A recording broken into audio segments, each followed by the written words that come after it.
amal ibadah kita yang akan memperberat timbangan amal kebaikan kita di hari kiamat kelak. Salawat serta salam semoga selalu tercurah limpahkan kepada Nabi besar Muhammad sallallahu alaihi wasallam, kepada para keluarga, para sahabat dan para pengikut yang setia hingga akhir zaman, dan kita bermohon pada Allah Subhanahu wa taala mudah-mudahan kita akan termasuk dalam golongan orang-orang yang akan mendapatkan syafaat dari Rasulullah sallallahu alaihi wasallam di akhirat kelak.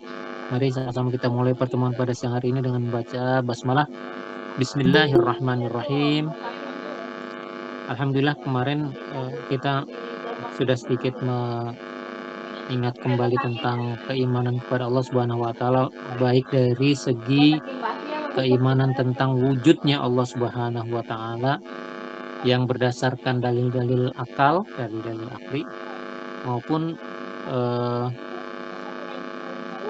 tentang bukan fungsi sih, kekuasaan Allah Subhanahu wa taala dan kedudukan Allah Subhanahu wa taala sebagai pengatur dari semua yang ada di alam semesta ini.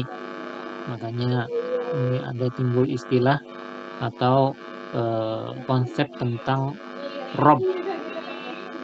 Rob itu atau yang kita bilang Rabbana Rabbighfirli, itu kan apa dari kata Rob itu adalah sesuatu yang mengatur. Makanya ada orang-orang yang di dalam suatu perkumpulan, suatu organisasi disebutnya sebagai murabbi. Dia yang mengatur, yang memberikan arahan-arahan. Murabbi itu dari kata robnya itu. Nah, itu kalau berdasarkan akal kemarin kita sudah sampaikan dari yang ada di alam semesta sampai yang ada di dalam diri kita atau tubuh kita sendiri, itu semuanya berujung pada keyakinan tentang adanya atau wujudnya eksistensi Allah Subhanahu wa taala.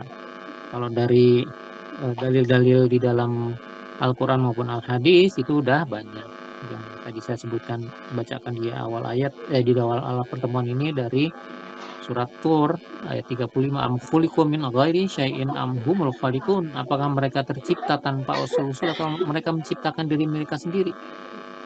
Makhluk semuanya ini ada yang menciptakan, jadi tidak mungkin kalau tidak ada yang menciptakan.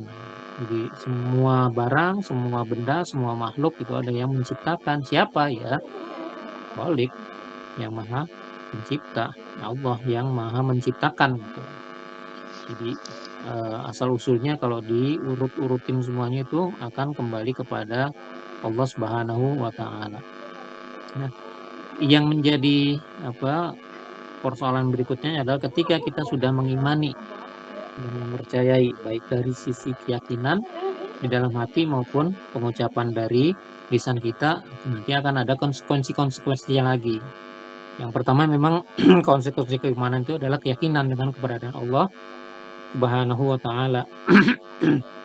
Jadi waktu kisahnya Nabi Ibrahim, dia berada di dalam gua mencari-cari siapa sih yang patut untuk disembah, siapa sih yang namanya Tuhan itu, siapa sih yang akan menjadi tempat saya berserah diri. Nah, itu mesti dicari-cari oleh Nabi Ibrahim. Gitu dia keluar pada waktu malam, dilihat ada bulan, ada bintang gitu kan. Tapi bintang-bintang itu kemudian tenggelam di pagi harinya, hilang. Makanya Nabi Ibrahim tidak mau bertuhan kepada yang hilang. Kemudian beberapa waktu kemudian dia keluar dari gua, malam hari dia lihat bulan purnama. Indah sekali dan besar itu bulan purnama dengan cahayanya yang lembut menerangi sekelilingnya. Maka dianggap itulah Tuhannya. Tapi pada waktunya, pada pagi hari, bulan itu tenggelam juga. Maka keesokan harinya dicari lagi tuh bulan, udah nggak ada, yang ada malah timbul matahari. Matahari jauh lebih terang. Bahkan ketika Nabi Ibrahim keluar itu menjadi lebih terang daripada malam bulan purnama, dari bulan purnama di malam sebelumnya, dan lebih besar, terlihatnya lebih besar daripada bulan yang purnama. Itu luar biasa. Nah, ini Tuhan. Tapi pada waktunya sore hari ya matahari juga akan tenggelam. Makanya Nabi Ibrahim bermohon kepada Allah Subhanahu wa taala supaya diberikan petunjuk untuk memperlihatkan kepadanya siapa sih yang patut disembah. Makanya itulah yang difirmankan oleh Allah Subhanahu wa taala untuk menyembah Allah justru yang secara fisik tidak terlihat oleh pandangan mata. Ya kan kemarin kita sudah ajukan ininya eh, da- apa logikanya. Kalau yang kelihatan itu adalah makhluk. Kalau yang namanya holik pastinya tidak sama dengan makhluk. Itu. Jadi keyakinan itu tentang keberadaan Allah dan eh, keyakinan juga tentang dengan demikian posisi dirinya. Kita yakin tentang keberadaan Allah. Allah yang menciptakan. Kalau Allah yang menciptakan, kita ini siapa? Berarti kita ini adalah termasuk yang diciptakan. Allah itu khalik, berarti kita ini adalah makhluk. Nah, itu mesti diyakini itu. Yakin di dalam keyakinan dengan keyakinan yang sebenar-benarnya, yang sekuat-kuatnya bahwa kita ini adalah hanyalah makhluk belaka. Nanti akan ada turunan-turunannya kalau kita sudah yakin keberadaan Allah sebagai khalik dan keberadaan kita sebagai makhluk. Jadi eh, yang awalnya yang paling utama adalah konsekuensinya adalah berarti kita harus yakin gitu. Memang waktu dari awal juga kita sudah bilang bahwa yang namanya iman itu pasti akan bisa bertambah bisa berkurang, ada waktunya untuk naik turun gitu kan, bukan cuma kita aja gitu. Eh, jadi semuanya akan merasakannya. Demikian juga bahwa sebenarnya iman itu bisa bertambah dengan berbagai macam hal. Waktu itu kita sudah bahas tentang ketaatan-ketaatan, tentang ilmu segala macam itu. Makin banyak ilmu kita tentang atau pengetahuan kita tentang eh, keberadaan Allah Subhanahu wa taala, bukti-bukti yang bisa dipikirkan, bukti-bukti yang bisa dibaca segala macam, akan makin yakin kita. Dulu Nabi Ibrahim juga seperti itu. Sudah yakin, sudah percaya bahwa Allah itu adalah Tuhan, zat yang patut disembah, bahwa Allah itu adalah Khalik, tapi tetap saja beliau minta kepada Allah Subhanahu wa taala supaya diberikan tanda-tanda. Ya, aku tanya, emang kamu nggak yakin ya Ibrahim? Oh, saya yakin, saya beriman. Cuman untuk menambah keyakinan atau keimanan saya. Makanya Nabi Ibrahim kemudian diperintahkan oleh Allah Subhanahu wa taala untuk uh, menyembelih burung, 4 burung dicacah-cacah burungnya itu, habis disembelih dicacah-cacah, kemudian dicampur baur. 4 burung itu dicampur baur. Nah, masing-masing menurut perintah Allah itu ditaruh di 4 penjuru yang berbeda-beda. Udah nyampur, tapi terus dipisah-pisahin tempatnya. Maka oleh Allah Subhanahu wa taala kemudian dihidupkan kembali burung-burung itu di dalam kondisi semula dan tidak ada yang tertukar bagian-bagian tubuhnya. Itu pembuktian yang disampaikan oleh Allah Subhanahu wa taala kepada Nabi Ibrahim yang menambah keimanan Nabi Ibrahim. Dan mendengar cerita kisah seperti ini ya, karena ini dikisahkan di dalam Al-Qur'an, kita percaya. Nah, itu harusnya menambah juga keimanan di dalam diri kita. Itu yang pertama adalah yakin. Kita yakin kepada Allah, dan kemudian kita juga yakin dengan posisi diri kita di dalam uh, hubungan antara kita dengan Allah, antara makhluk dengan Khalik. Yang kemudian sesudah kita yakin, kita menyerahkan diri, pasrah kepada takdir dan keputusan Allah Subhanahu wa taala. Karena apa? Ya namanya makhluk nggak bisa argue, nggak bisa berdebat, nggak bisa punya alasan, nggak bisa menentang apa yang sudah menjadi takdir Allah Subhanahu wa taala, yang sudah diputuskan oleh Allah Subhanahu wa taala. Ya udah, itu yang akan berlaku. Gitu. Jadi ketika Nabi Ibrahim alaihissalam itu meninggalkan Ismail dan ibunya di Mekah dalam keadaan yang Mekah masih sepi, tidak ada sumber-sumber makanan di sekitar situ karena tandus, ditinggallah di sana. Itu yang dipertanyakan oleh istrinya, apakah ini keputusanmu atau keputusan Allah? karena dibilang ini adalah keputusan Allah, maka diterima. Itu Ibunda Hajar bersama Ismail yang masih bayi ditinggal di sana, ya diterima karena ini adalah keputusan Allah. Jadi kalau memang sudah takdir dari awalnya berlaku, ya udah terima.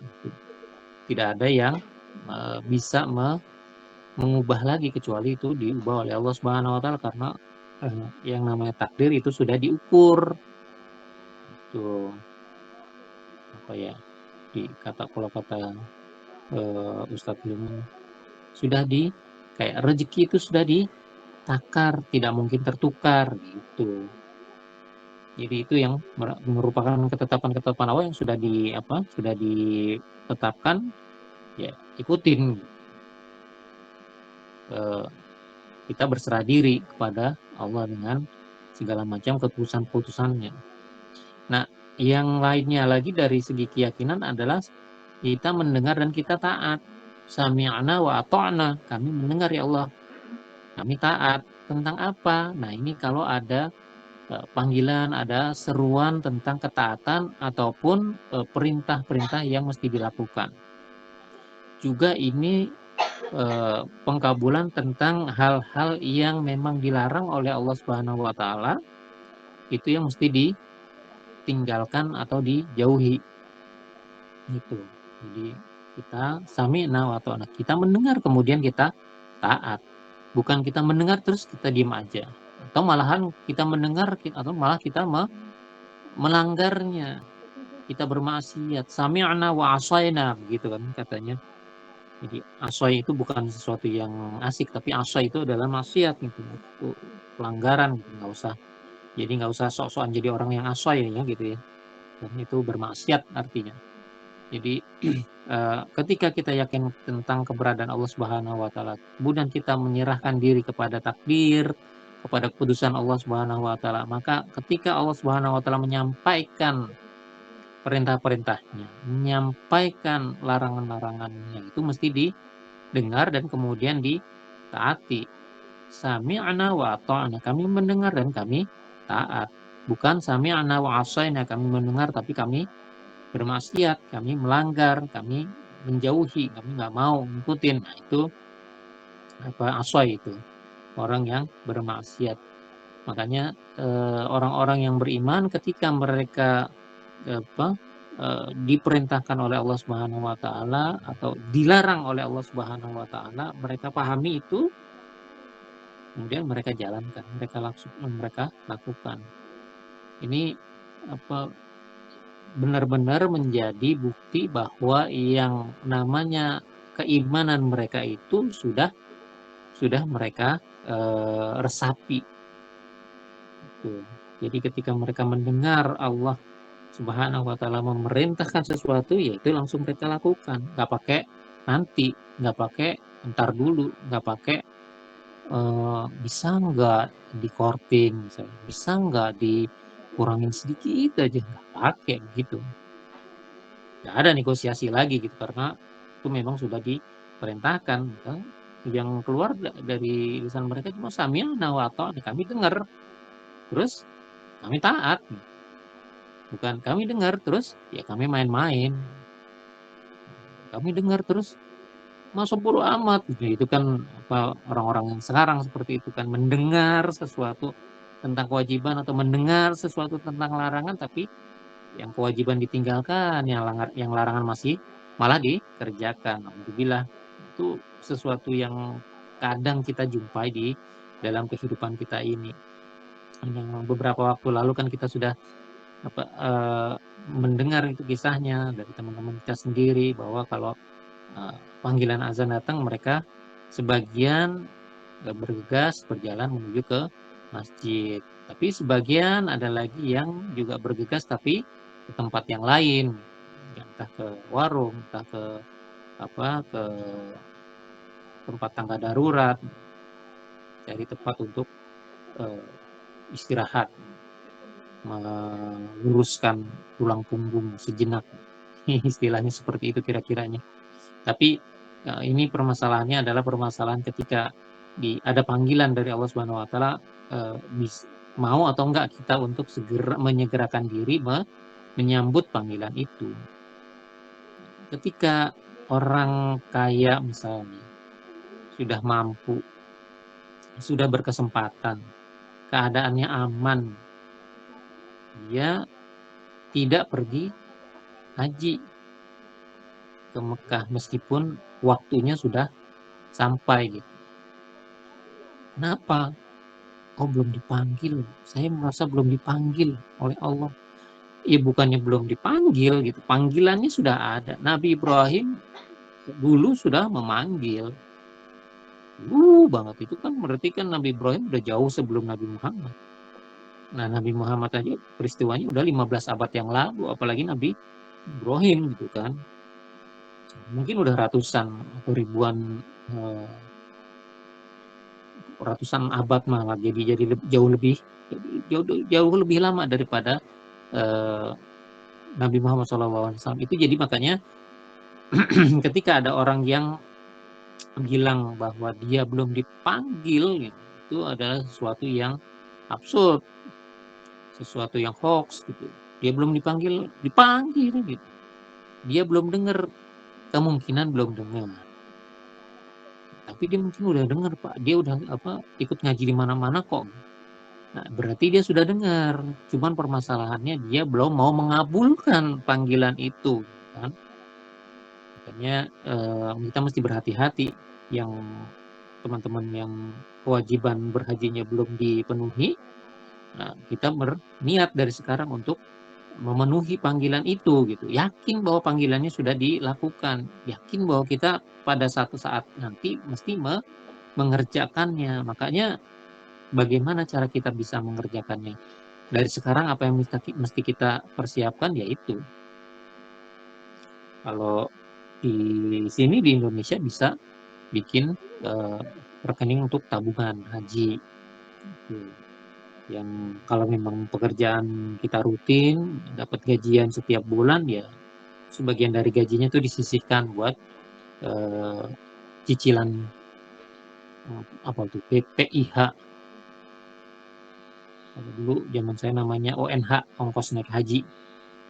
Itu lebih enak gitu. ONH, ongkos buat naik haji itu kan lebih lebih pas lah dalam dalam pengertian memang itu harus dikeluarkan dan memang itu keperluannya untuk naik haji gitu.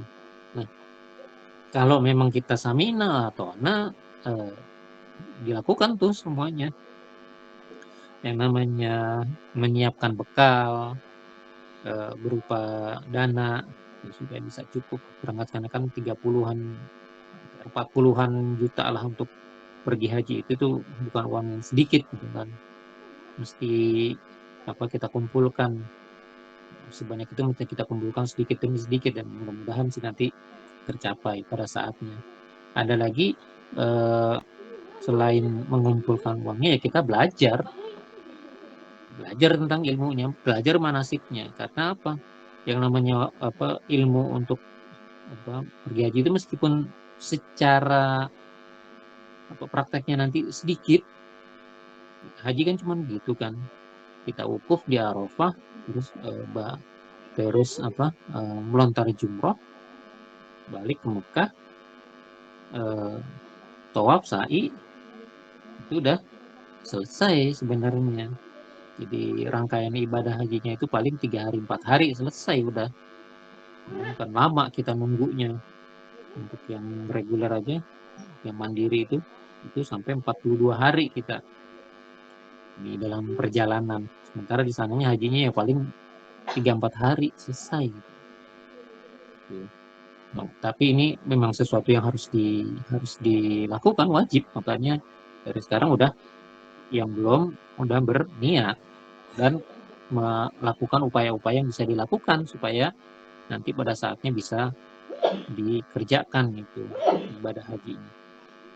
Ini yang namanya sami'na wa ta'ana. Kita mendengar, kita taat kepada apa yang kita dengarkan dari Allah Subhanahu wa taala maupun Rasulnya. Nah, yang berikutnya lagi, kalau kita memang sudah yakin, kita menyerahkan diri, kita mengabulkan panggilan atau seruan baik itu ketaatan maupun ada larangan-larangan, yang kita perlukan dalam kerangka keyakinan ini adalah ittiba' minhaj. Jadi kita ngikutin aturan-aturan yang memang sudah ditetapkan di dalam agama. Kita ngikutin selain aturan-aturannya adalah orang yang diutus Allah Subhanahu wa taala untuk menyampaikan aturan-aturan itu. Jadi konsekuensi kita beriman kepada Allah ya berarti kita juga harus beriman kepada aturan-aturannya, aturan-aturan mainnya, baik yang ditetapkan atau disebutkan di dalam Al-Quran maupun di dalam hadis. Nah, dengan demikian secara otomatis juga kita mengikuti orang yang ditunjuk oleh Allah Subhanahu wa taala sebagai rasulnya, sebagai penyampai risalahnya. Gak akan mungkin kita mengatakan bahwa kita yakin dan mengikuti aturan Allah sebagaimana ditetapkan di dalam Al-Quran dan di dalam hadis tanpa kita mengikuti, meyakini dan kemudian mengikuti Rasulullah Shallallahu Alaihi Wasallam. Nggak mungkin itu. Kalau emang kita nggak yakin sama Rasulullah, dari mana kita akan meyakini hadis? Karena apa? Hadis itu kan berbagai macam aktivitas, baik itu perkataan, perbuatan, bahkan diamnya Rasulullah SAW terhadap suatu masalah itu yang menjadi sunnah. Demikian juga kalau kita tidak percaya kepada Rasulullah SAW, tidak yakin kepada kenabian Rasulullah SAW, Al-Quran itu di mana posisinya? Sementara Al-Quran itu disampaikan kepada kita melalui perantaraan lisan Nabi Shallallahu Alaihi Wasallam. Kan jadi kalau dirusak satu semuanya kan jadi pabaliut gitu. Hancur semua bangunan jadi ruwet. Gambarnya ruwet tuh kan biasanya kalau di ikoniknya itu kan gambar pakai pensil benang bener-bener kusut gitu kan. Ruwet seperti itu kalau kita tidak meyakini Rasulullah Shallallahu Alaihi Wasallam sebagai Rasul atau utusan Allah Subhanahu Wa Taala itu nanti akan makin ruwet gitu. Ya, percaya Allah, percaya malaikat, percaya Quran, percaya kitab-kitab yang lain, percaya Rasulullah SAW, enggak, wah nggak bisa. Itu, ini akan menimbulkan kerancuan-kerancuan lagi, kesesatan-kesesatan lagi di dalam berpikirnya. Makanya ittiba minhajnya itu selain kita mengikuti aturan yang ditetapkan Allah, ya berarti kita ngikutin juga Rasul yang diutus Allah untuk membawanya, membawa ajarannya, membawa perintah-perintahnya, membawa larangan-larangannya, semuanya itu datang kita pahami, kita dapatkan dari lisannya Nabi Shallallahu Alaihi Wasallam. Nah, dengan demikian juga ketika kita meyakini Allah, kemudian kita meyakini apa yang ditetapkan Allah dan disampaikan aturan-aturannya melalui lisan Nabi-Nya Shallallahu Alaihi Wasallam, makanya ketika ini terjadi, maka semuanya itu di dalam rukun iman kan ke bawah. Kenapa? Ya iman kepada Allah, iman kepada Nabi, kepada Rasulullah. Dari Allah firman-Nya disampaikan kepada Nabi. Siapa yang menyampaikan? Malaikat. Ya berarti keyakinan atau keimanan kepada malaikat juga mesti ada. Nah, yang disampaikan dari Allah lewat malaikat kepada Nabi Shallallahu Alaihi Wasallam itu berupa apa gitu kan? Hudan itu kan berarti kan Al-Quran. Hudal linnas wa bayanin minal huda wal furqan, yaitu Al-Quran gitu ya. Berarti kita kepercayaan pada Allah, kepada Nabi, kepada para malaikat. Nah, di dalam eh, rangkaian ini nanti akan ada kepercayaan kepada kitab. Udah percaya pada Allah, malaikat, nabi, kepada kitab, terus apa lagi? Nah, itu ada aturan-aturan di dalam kitab. Ada yang namanya ketentuan berupa takdir. Itu mesti dipahami. Nah, masalah baik atau buruknya itu kan persepsinya masing-masing, karena takdir semuanya asalnya itu baik, takdir dari Allah semuanya itu takdir semuanya baik, cuman persepsi kita yang menerima aja gitu kan, yang melihatnya sesuatu yang tadinya datang dari Allah sebagai sesuatu yang baik, kalau kita melihatnya dari sisi pandangan kita kok buruk gitu kan. Kemarin ada orang tua teman yang meninggal gitu kan, ya bisa aja keluarganya meninggal sebagai yang keluarga orang yang meninggal itu melihatnya sebagai suatu keburukan, padahal kalau kita runut ceritanya, itu orang sakit Pak, bapaknya itu sakit, udah masuk ICU gitu kan macam. Nah itu kan sebenarnya suatu penderitaan. Yang sakit juga menderita, yang tidak sakit keluarganya juga mengalami penderitaan karena harus membawa ke rumah sakit, harus nungguin segala macam. Itu makan waktu, makan biaya, kan makan tenaga juga, pikiran juga kesedot segala macam ya. Itu merupakan penderitaan. Nah, ketika Allah Subhanahu wa taala memberikan jalan berupa wafatnya orang tersebut, kita tidak perlu mencaci, mencerca Allah Subhanahu wa taala, mengatakan ini tidak adil segala macamnya. Nggak boleh begitu. Itu udah ukurannya. Toh dengan demikian misalnya orang itu akan terbebas dari rasa sakitnya di dunia dengan kesakitan-kesakitan itu. Nah, kita juga sebagai orang yang nganter juga nanti nggak perlu repot lagi karena ya udah meninggal. Kita tinggal nganterin nanti ke makamnya. Itu apa? Konsekuensinya nanti akan ke sana. Jadi satu keyakinan kepada Allah Subhanahu wa taala, konsekuensinya nanti akan kepada keyakinan kepada semuanya yang lain, dan keyakinan ini semuanya nanti akan berakibat kepada apa yang mesti kita lakukan. Kita yakin pada Allah, kita berserah diri kepada takdir dan keputusannya, kita mendengar dan taat terhadap apa yang telah disampaikan, dan kita mengikuti. Nah, cara melakukan ketaatan itu adalah dengan mengikuti aturan-aturan yang sudah ada di dalam ajaran agama ini. Baik, mudah-mudahan yang sedikit ini akan bisa bermanfaat buat kita semuanya. Mari kita bermohon pada Allah Subhanahu wa taala, mudah-mudahan nanti kita akan diberikan tambahan ilmu yang berkah, yang bermanfaat buat kehidupan kita di dunia dan akhirat. Untuk yang hari ini kita cukupkan sampai di sini. Mari kita sama-sama baca hamdalah. Alhamdulillahirabbil alamin. Apabila ada yang benar maka itu datangnya dari Allah Subhanahu wa taala, apabila ada yang salah maka itu datangnya dari saya pribadi. Saya mohon maaf kepada Allah Subhanahu wa taala, saya mohon maaf kepada teman-teman semuanya. Mari kita tutup pertemuan pada siang hari ini dengan sama-sama membaca doa kafaratul majelis. Mudah-mudahan pertemuan kita menjadi pertemuan yang diberkati, dirahmati, dan diridai oleh Allah Subhanahu wa taala, dan Amin. perpisahan kita nanti akan menjadi perpisahan yang diampuni oleh Allah Subhanahu wa taala. Subhanakallahumma wa bihamdika asyhadu an la ilaha illa anta astaghfiruka wa atubu ilaik. Apabila masih ada yang perlu dipertanyakan lagi, silakan kirim pertanyaannya lewat WhatsApp. Bertanya aja ya, nggak usah bertanya-tanya gitu ya. Nanti potongan rambutnya jadi cepok. Alhamdulillah sampai di sini dulu. Mudah-mudahan Allah akan berikan kesempatan kita bertemu lagi di lain kesempatan. Assalamualaikum warahmatullahi wabarakatuh. Waalaikumsalam warahmatullahi wabarakatuh. Mbak, kenapa Mbak? Salam. Salam. Tata.